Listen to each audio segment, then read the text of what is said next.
This is Sam Lewis, Executive Director of ARC, the Anti-Recidivism Coalition. The following episode of Ear Hustle contains language and content that might not be suitable for all listeners. Discretion is advised. I had 2 life insurance policies taken out on me in the 80s because I really didn't think I was going to make it. It was just that bad, you know. Give us an example. Like, how bad was it in the 80s? Well, every day you come out your cell, you better be GQ'd up. What that mean? GQ magazines. You get 4 GQ magazines. You tape one up to the top half and the lower half of your front and the same in the back. State belt tightens them in. And you 3-4 jackets down because, I mean, you don't have to be a gang member or anything to get stabbed. People were still getting stabbed in the eyes with bed springs, getting hit 13, 14 times with them flats and rods. Come out of that cell, anything's liable to happen. Whatever happens, you need to be prepared.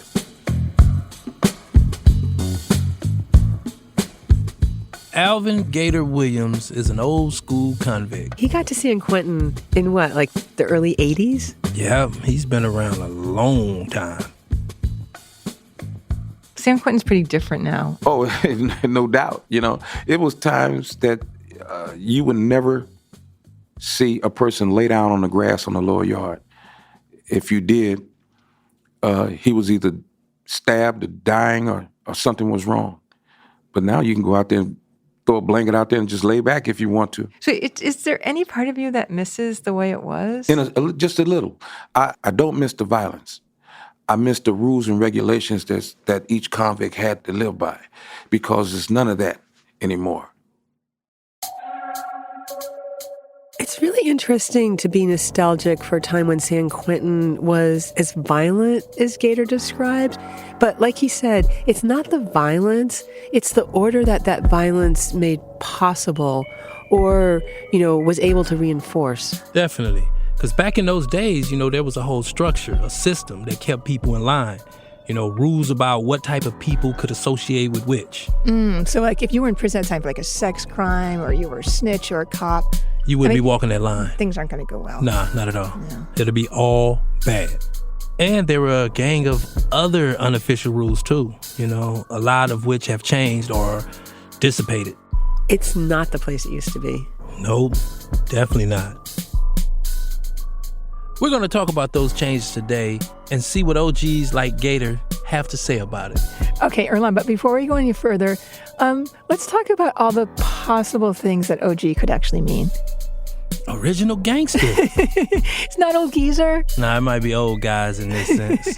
Or how about older gentlemen? That's so respectable. Maybe. Older gentlemen might be cool. It just might be old Gramps. Grampy, old Grampy. I'm Nigel Poor. I'm Earlonne Woods. This is Ear Hustle from PRX's Radiotopia.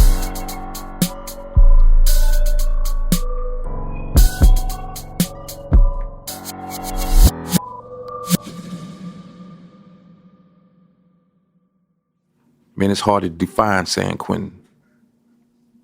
Now that you got gang members, dropouts, rapists, a lot of youngsters, a lot of dudes with mental issues, you know what I mean? All that entwined off into this. I'm trying to figure out, is it still San Quentin? You know, it might be something other than that, just holding the name. You know what I mean? Okay, so one big change that's happened at San Quentin, and I hate to say it, but I think we're going to have to try to explain it one more time. 2 words. Non-designated. Yep, because that's the change that Gator is referring to. And will you take a stab at this one, please?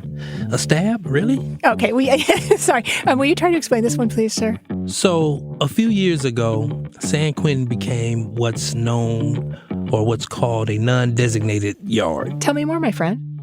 A non-designated yard means that no matter what your crime is or whatever your standing is in prison, you're in the general prison population. Yeah, so basically anybody can be there. Anybody can be there. No matter who you are, where you come from, what your crime is, you can be in that type of environment. And this definitely bothers some of the old timers. It bothers a lot of the old timers. Yeah.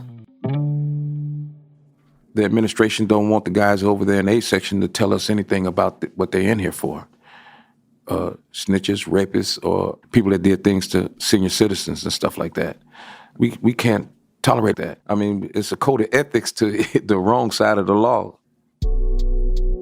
So this code of ethics that Gator's referring to, it's more than just about what people's crimes are. It's a whole system of prison etiquette. Like no wearing shower shoes, no disrespecting each other, like say no saying certain words. Yeah, and like not gambling. Like no gambling debts. on your ass.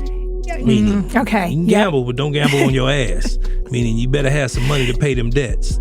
Back in the day, you learned all this stuff at a higher level prison, like a level 4. Right. So by the time you got to a level 2, like San Quentin is today, you'd know all those rules, so you wouldn't be doing stupid shit and drawing attention to yourself. Exactly. You would cut that shit out quick. I could see where a lot of dudes that's doing time here need to go to a level 4 before they come here so that they can know how to respect everybody else, you know, so that they can get a full understanding of the concepts of doing time in a prison. Even staff, everybody should start at a level 4 to see exactly how the prison rules and the prison game goes, because it'll help you in the long run. This is my home. You cannot come in here and disrespect my house. You're going to abide by all the rules just like everybody else do. But now you can't even say that to them anymore. Because I don't know what this place is now. You know what I mean? I really don't. It's a place that I know that a lot of dudes, they probably turning over in their grave at the way it's going today because of the youngsters that's coming in and they're not being educated.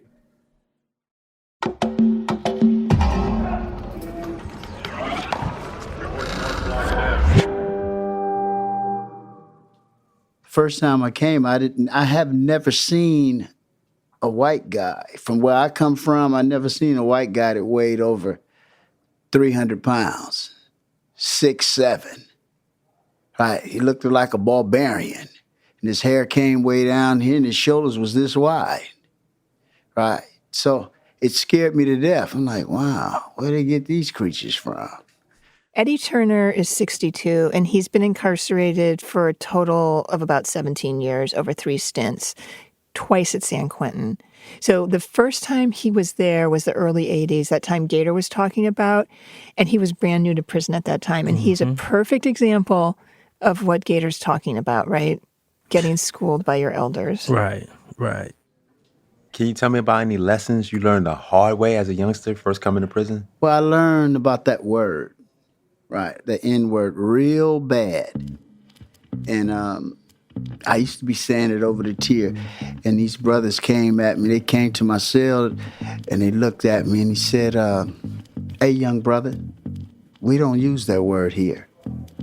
He said, that's your first warning, your last warning. Right. And then I seen a knife about that long.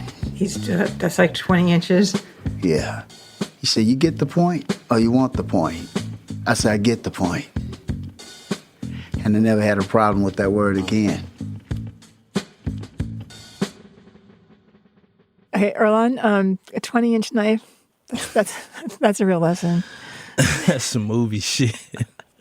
Well, what do you think about the use of that particular language? So I think, now when we speak of OGs, we're speaking of OGs, like individuals that guided people through the system, that literally, walked around the track with you and talked. We're not speaking of guys that just sat there and got old and didn't bother nobody. We're talking about people that really molded other people. So, back in those days, they were hella conscious, and they weren't with the saying the N-word. They wasn't with none of that. Yeah. That was more, I would like to say, during the Black Power, Black Panther type movement.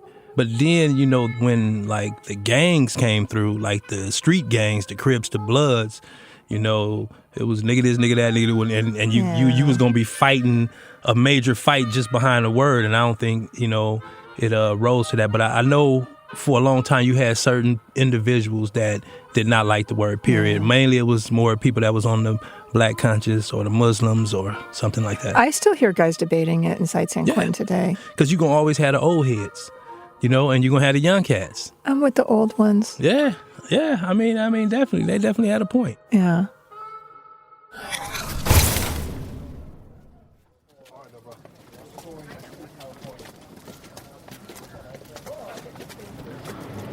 And so let's start off with, are you down for this interview?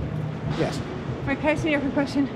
I'm out of breath. You do those 5 flights every day? Every single day. I do 2 steps at a time. I'm used to it. Last summer, New York and I went to the top tier, the 5th tier of North Block. Earlonne, what tier were you on? When I first started there on the 5th, I was on the Dirty Nickel. The Dirty Nickel. I love that they call that the Dirty Nickel. How was your breath getting up to the top? So, it all depends. So it's cool on a regular, but if you're carrying groceries, like you go into the store, that's when it sucks. So we went all the way to the Dirty Nickel because we were looking for a couple of old timers. And Earlonne, do you remember on the Muppets, there were those 2 old guys that sat up on the balcony? Nah, I don't think I watched the Muppets. Nah. Kind of, sort of, now that you say it. I don't know. Yeah, okay. So it was these 2 curmudgeonly guys who basically just sat up on a balcony, looked down on everybody, and just talked shit about everything that they saw.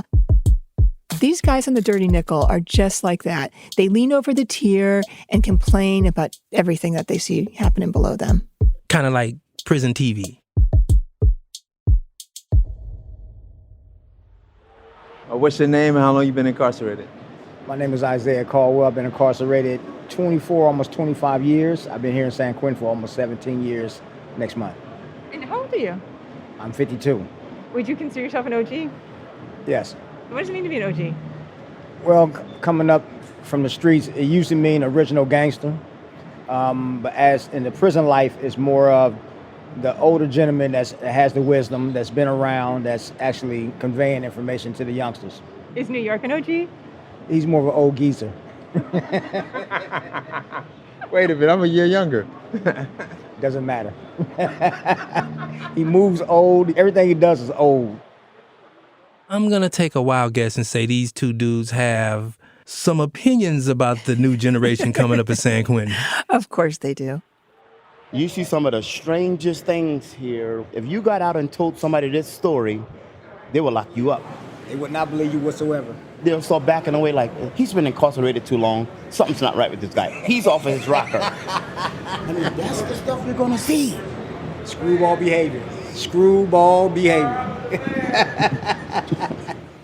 It's depressing. That's the best way I can describe it. It's depressing. A lot of them just aimlessly wandering around the bottom tier with nothing to do. Play cards all day. All day long. And dominoes. And when you go on the board, they're not going to ask you about your domino hand or anything like that. They want to ask you about the crime you committed and how you have changed. And some of these games is not going to teach you how to change. It'll teach you how to be a better prisoner. Yeah, we sit there, we talk and laugh about it, but it's really sad. It's not nothing to really laugh about. The youngsters' conversations, it's mind-blowing. It's like they talking alien because you don't understand nothing they saying, and the substance of it, there is no substance. Like what? Can you give an example? The use of language, the substance of the conversation, it's about absolutely nothing. And they can pull this conversation all day long. Yes. And you be like, how do you talk about nothing for hours at a time?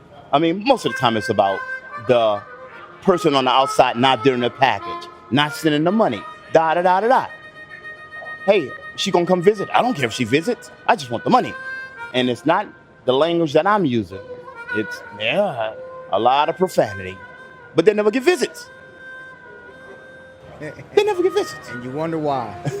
So I'm looking down on the tier and I see that somebody threw a book. Do you see that book down there? Yeah.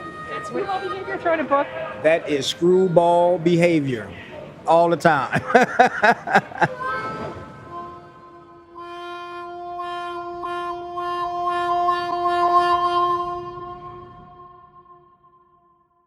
Seeing them and listening to them, it just kind of made me think about, older people in general and how as you get older, you sort of start to see your own obsolescence, and so one of the ways to deal with that is to talk about how things have changed and things aren't the same as they used to be. And I think it's just because, you're not going to be part of it forever. No, there's nothing else to do but nag. Nag on how bad the youngins are.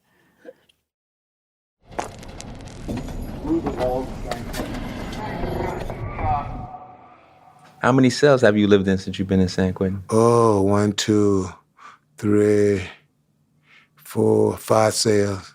Can you name the numbers? Yes, 104, 180, 183, 174, 220, and 164 by the police station, but I didn't like that. It was too close to the police station. William Hitman Hearn has been incarcerated for 17 years, and he's had a bunch of cellies in that time. Where they currently have you caged? I'm in West Block, 269 Lower. 269 Lower. And who runs that cell? I run the cell.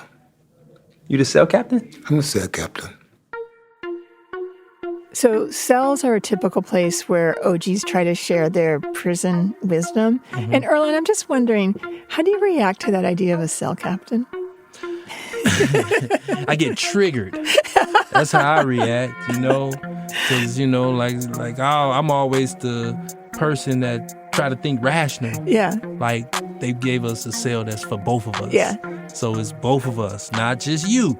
You are the furthest thing from a cell captain. I can't imagine it. You can do what you do, but don't implement your rules on me. I'm good with that. What is a cell captain? A cell captain is the one that keep everything in order in the cell. He keeps it clean. The only thing I ask for you to is when you come in is to clean up behind your cell.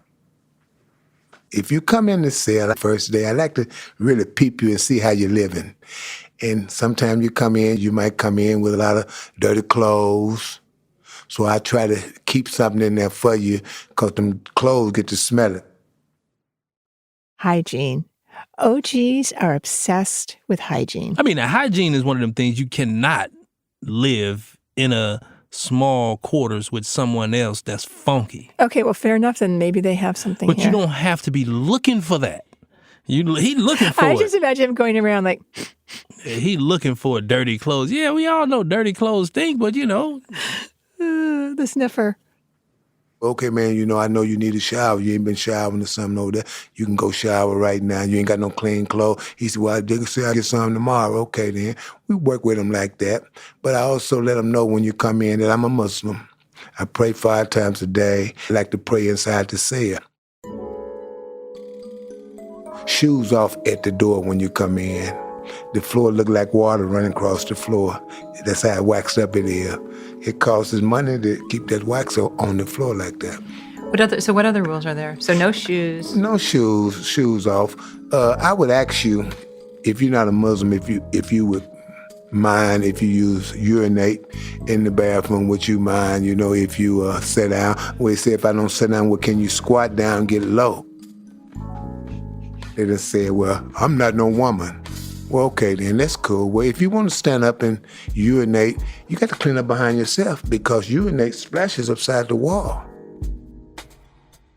Anytime that you use the toilet, I got a brush there. You need to, I got disinfect and I got bleach. You need to clean that toilet out every time that you use it. Every single time? Yes, ma'am. So list all your rules, man. So far we got no shoes, socks only. Only socks on. Piss sitting down. Yeah. I only cook for me. Only cook for me. You ain't gonna sit down there and watch my TV because you don't have one. See, because one thing, if you start with them youngsters letting them push on your TV, and man, when you come in, they got your music. I done come in, they playing the music loud. I can hear the music coming up the stairs. I said, what happened? They said, OG, I thought we was cool. I never told you to touch my stuff. What do you think, E? Nah, I mean, if a person want to keep the cell clean, cool. You know what I'm saying? But me personally, I'm going to clean my what I need to be clean. You know what I'm saying? A lot of dudes had rules on cells, and, that's what starts a lot of the problems. And it's like, man, listen, man. Fuck all that shit. Let me do me. You know what I'm saying? I think you're more a live and let live type guy. Yeah, don't put no. We already got the officers got their rules on us. Fuck, you got rules in the cell. Yeah. I mean, out of respect, but all the extra shit, nah. I get a celly. They don't stay long. Because of the rules? No, they don't stay on. I don't know whether it's because of the rule. One dude said that I'm too neat and too picky. So they'll move out themselves. I don't have to keep them in there too long. They'll go. We is incompatible. You nasty, and I can't deal with it. And, it's best for you to find you somewhere to go. I like you, youngster, but we just can't live together. And you leave it like that. Do you have a celly now? Yeah, I got a Muslim in the cell with me now, youngster. Yeah, I got a Muslim, but he's good. Talk so much, I have to put the headphones on. Oh, well, what's the rule around talking? Really, you talk all day. I talk all day outside. When it come in, it's time to shut up, rest, read a book. So how do you tell them to be quiet? No, I don't tell them nothing. He be talking. I'm doing something else. I put the headphones on. I ain't here. I don't keep on telling me some We don't do that. You get mostly younger cellies? Mostly young. I haven't since I've been down, no old cellies. I don't know. They just bring young cellies to me. And do you think that these young guys are looking for a father figure? So they're I think it is, but I can't help them. This generation right here now, they just want to smoke some weed and get high. And one dude come there, I give some toothpaste, soap, deodorant. He took it and sold it just so he could smoke. If you ask me something, I give it to you. If not, I don't try to tell you nothing. I ain't raising nobody kid.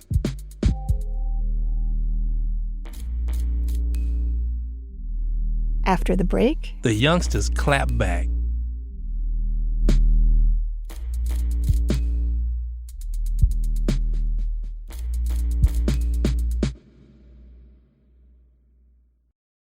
Start when you're ready.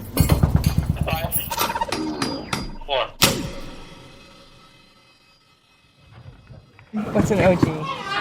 OG is like somebody who is like older than you, who's going to give you like advice.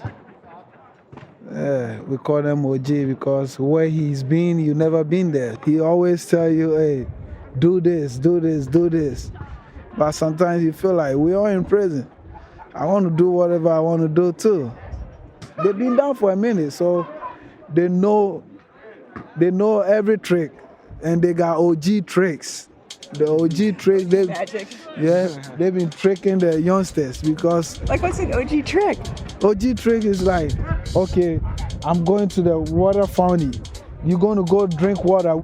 As soon as he's getting close to, you were there before him, but he can call you, youngster. Hey, this guy calling you. As soon as you tell like this, he pass by you and go drink the water. And you see, they got hella tricks. So you got to be careful about that. They got hella tricks. OGs got hella tricks. At what age do you become an OG? I think like 50. What is an OG to you? Okay, an OG, man, it's two different terms from, what I know. So you got the hood term, OG gangster in the hood, you know what I mean? But then you got the one where it's talking about those people who experience life, who've been down a minute or who've seen some things. What do you think when you see guys who have been in prison for decades? Well, if I'm thinking of my criminal lifestyle, I think that's somebody that I respect. But if I'm trying to get out and do the right thing, then I just think that's someone that's made a lot of bad decisions. What does a typical OG do on the yard? Hopefully stay out the way. Stay out the way. Okay. From what I've known and seen, some of them just kick back. They play their little chess games. They play their dominoes. They do their little workouts. You got some very healthy OGs around here. OG section in the yard? I wouldn't say that. The OG, he gonna be where he at. And he gonna be where he be. He was there first too. Yeah, I got here early. Is there anything that irritates you about OGs? Yeah. When they think they just know everything. They think they just know everything. And it could be something that they didn't know. They're gonna act like they knew it first. This older guy walked by shaking his cane at us. Yeah. Hey, Bruce. Angry people.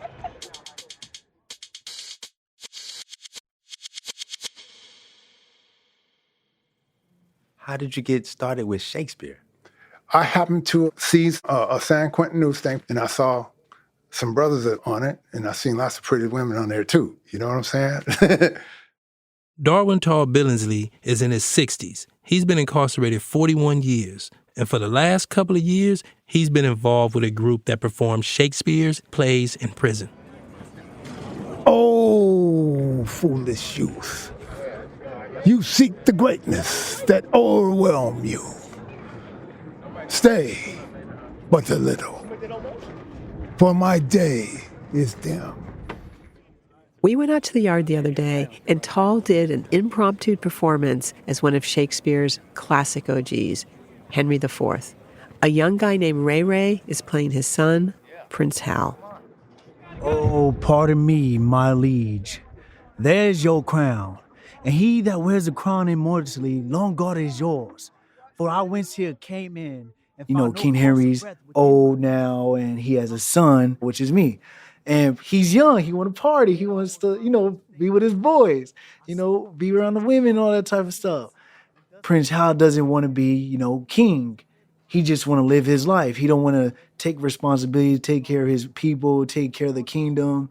King Henry is just trying to tell him, like, man, it's going to come a time where you're going to have to really step up to the plate and take the king role.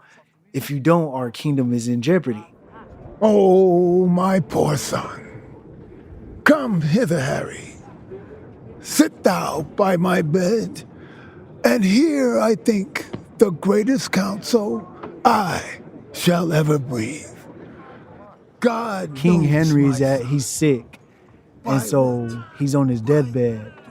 But at the end of the day, he wants to get everything with God that he messed up, all his sins and all that type of stuff. And he's basically explaining to Prince Harry, like, dude, like, you got to be ready for these responsibilities because Harry is the head that wears the crown. I met this crown, and I myself know well how troublesome it sat upon my head. And so with the responsibility that Prince Henry sees, like, damn, my father's really finna die. God, glory be to God. And now I lie. In this moment shall Harry die. Just like Henry IV, Tall is a bona fide OG now. But of course, when he first got to prison, he was anything but that. I was wild and wicked. I wanted people to know me. I wanted people to respect me. I wanted people to know that they can't mess with me. I was a selfish person. I was hateful. I thought the world, it wasn't a good world. So I got into things to try to build myself up. Now that Tall is, an OG himself, when he sees young guys out in the yard, he wants to reach out to them. I mean, that's what cats that give a fuck want to do, Yeah. You see some of these cats just need a little bit of guidance. Yeah. Just a little. Some of them are really hard. Some of them are really going through it, and people ain't listening to them. And So why do you want to talk with them? Because I can see it in some of them. By being in the prisons for so many years, you can read them just like that. You can read them like a snap of a finger. And some of them I feel something for. They're sitting and they're just alone. And you want to do something about it when you see that? I do. Why? What makes you want to do something about it? I genuinely care about people because I can remember myself. And I wish somebody had talked to me, especially when I was a kid. I would have listened. So Ray, the young dude that's playing Tall's son in the play, when he first got to prison, he wasn't really interested in what the older guys had to teach him. Coming here, I felt like, okay, this OG's telling me stuff. He's not my dad. I only have one dad, so why are you telling me this? And it's like what OGs have to understand is like some youngsters grew up with a father. You know what I mean? So they felt like, okay, I was a man in the house. I had to take care of my mom. I had to take care of my little sister. You know what I mean? But something happened a few years ago that changed things between Ray Ray and Tall. Totally. And E, in a weird way, it's kind of an echo of that Shakespeare play, about facing your parents' mortality. For Ray Ray, that's exactly what happened in real life, too. 2020, during COVID, my parents caught COVID and it was looking bad. Like my dad and my mom was on the verge of death, constantly calling my parents and nobody's answering. And so I started to get scared. I started to get worried. I started stressing. I started to be angry. And I literally thought to myself, I'm like, okay, if I lose my mom and my dad, what's the point of living? When I finally, they finally came and released us, he was the first person I talked to. And he was like, man, how you been? And I was like, man, I'm not gonna lie to you. I had thoughts of committing suicide. And he said, why would you, try to do that? Do you know people actually care about you? And so it made me cry. I was like, damn, I really have people out there that really loves me. I wanted him to know that he has a purpose here. And part of the purpose, he's been of service even with me. He's a valuable person. He got lots of stories to tell. He's got talent, skills, and stuff that people would be entertained by him. And to be so young and smart, this guy is really smart. He's smart. And I let him know, man, because I love him just as if he was my kid, my young friend. I think of him in all them kind of ways, man. I love him. And I tell him that all the time. Earlonne, did you have anyone in prison that was kind of like your mentor like that? Or did you do that for anybody else? Yeah, I had a lot of mentors throughout my prison stint. What was the first lesson that you learned that has stayed with you? Mind your own business. That is so you. That is so you. No, serious shit. Mind your own business. Yeah. You know what I'm saying? If you're not getting full and shitting off of it, it ain't got nothing to do with you. Well, you know what else I've learned from you, and I bet you learned this also from an OG? Only say what you have to say.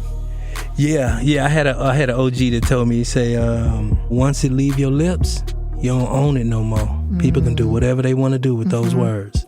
It's really good advice. Real talk. That was one of those things that really stuck, That makes it feel like you have gratitude towards some OGs, and I do too, because I've learned vicariously through you. Oh, that's what's up. Yeah. That's what's up. So you the little homie.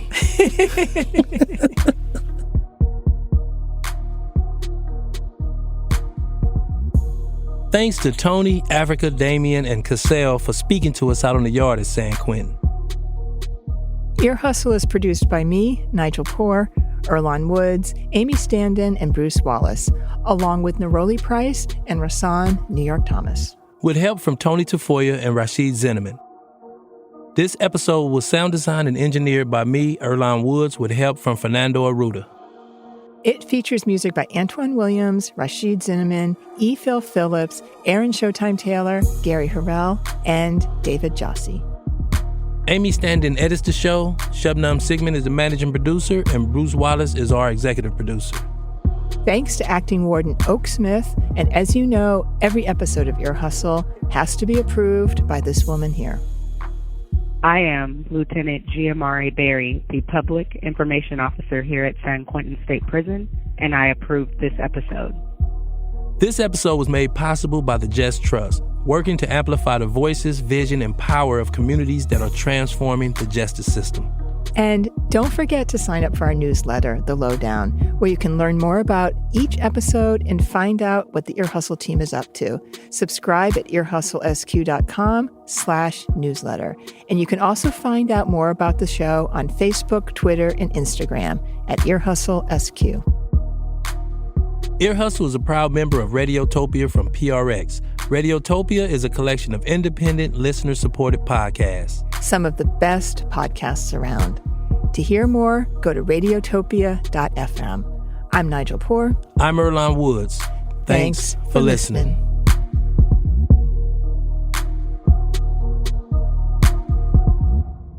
They complain about everything and they whine too much. Radiotopia.